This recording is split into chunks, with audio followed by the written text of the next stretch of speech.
ओम नमः शिवाय। श्री शिव महापुराण, दूसरा खंड, चौथा अध्याय। जिस समय कामदेव अपनी सेना को लेकर शिवजी की तरफ जा रहा था, उस समय संपूर्ण संसार पर कुछ ऐसा प्रभाव पड़ा कि सृष्टि के सारे प्राणी बुद्धिहीन हो गए, उसके वशीभूत हो गए। शिवजी के गणों पर भी उसका प्रभाव पड़ गया।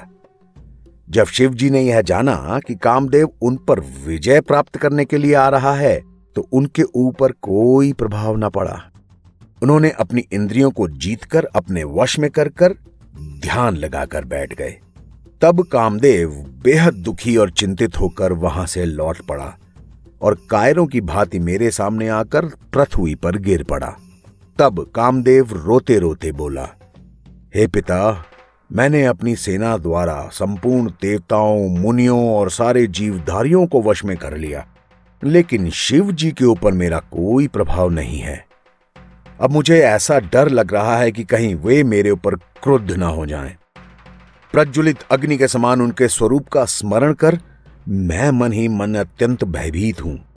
मुझ में इतना बल नहीं है कि मैं उन्हें परास्त कर सकूं, क्योंकि इस बात को तो मैंने भली भांति परख लिया है। कामदेव की बात सुनकर मुझे अत्यंत चिंता हुई और मेरे मुख पर भी उदासी के लक्षण साफ हो गए। उस समय मैंने शोकाकुल होकर बहुत सारी सांसें छोड़ी। उनसे अनेक तरह के गणों की उत्पत्ति हो गई।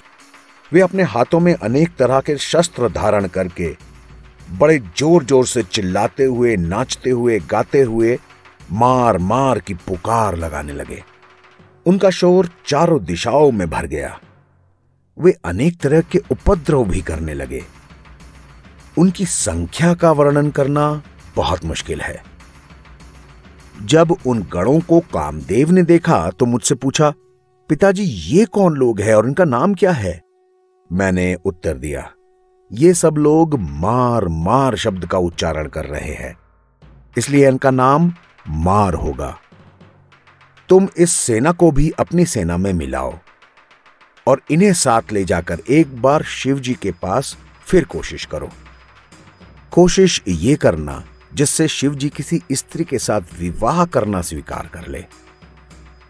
ऐसा सुनकर कामदेव ने कहा, पिताजी, पहले तो मेरा कुछ वश नहीं चला और अब भी कोई आशा नहीं है। फिर भी एक बार पुनः आपकी आज्ञा से उनके पास चला जाता हूं, लेकिन आप यह निश्चय माने कि यदि शिव जी का ध्यान भटक भी गया तो मैं जीवित कदापि नहीं लौटूंगा।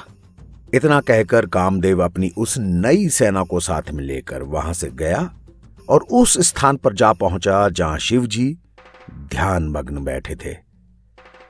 सबसे पहले उसने पृथ्वी पर मस्तक रखकर शिव जी को प्रणाम किया। उसके बाद उनकी प्रसन्नता के लिए कई तरह से उनकी स्तुति की।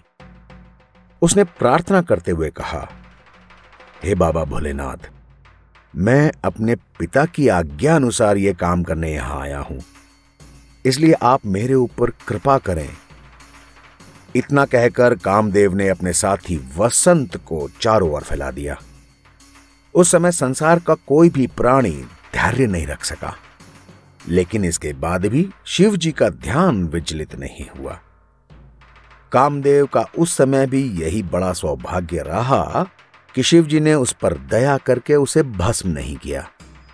उसके बाद कामदेव लज्जित होकर पुनः मेरे पास लौट आया और बोला, शिव जी पर मेरा इस बार भी कोई वश नहीं चला पिता।